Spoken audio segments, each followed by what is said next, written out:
यवतमाळमध्ये शेतकऱ्यांचं मोठं नुकसान झालं आहे। उमरखेड तालुक्यातील शेतीला नदीचं स्वरूप आलंय। पावसामुळे मोठं नुकसान झालंय।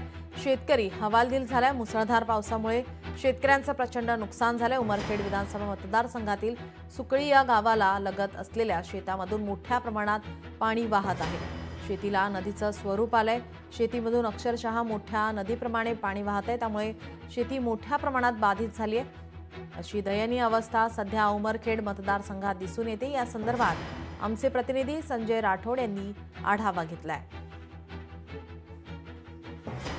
मी सध्या यवतमाळच्या उमरखेड विधानसभा क्षेत्रातील जवळ जे आहेत मोठ्या प्रमाणात या ठिकाणी शेतकऱ्याचं अतोनात नुकसान झालेलं आहे। विधानसभा क्षेत्रामध्ये 70,000 हेक्टरपेक्षा जास्त क्षेत्र बाधित झालेलं आहे। तर जिल्ह्यामध्ये जवळपास 16 महसूल मंडळ आहे। याच्यामध्ये मोठी अतिवृष्टी झालेली आहे। तर 5 लाख हेक्टर जे आहेत शेतकऱ्यांचं मोठं जिल्ह्यामध्ये नुकसान झालेलं आहे। मात्र प्रशासन आतापर्यंत शेतकऱ्याच्या बांधापर्यंत पोहोचलं नाही, अशी ओरड या ठिकाणी जे ते शेतकऱ्याच्या वतीने होत आहे। तर दुसरीकडे जर पाहिलं तर शेतकऱ्यांचं नुकसान होताना सुद्धा शेतकऱ्यांना नुकसान जे आहे भरपाई या ठिकाणी मिळत नसल्याची ओरड या ठिकाणी मोठ्या प्रमाणात होत आहे।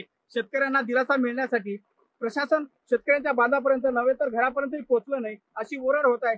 शेतकऱ्यांचं नुकसान जरी या ठिकाणी मोठ्या प्रमाणात झालं असेल, मात्र ते भरून निघण्यासारखं दिसत नाही, अशी ओरड सुद्धा या ठिकाणी जे आहेत मोठी शेतकऱ्याच्या वतीने करण्यात येत आहे। खरंच येणाऱ्या दिवसामध्ये आता शेतकऱ्यांना दिलासा मिळेल का, असा सवाल सुद्धा यावेळेस उपस्थित केला जात आहे।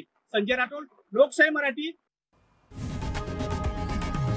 लोकशाही मराठी ऐका, पहा, जागरूक रहा।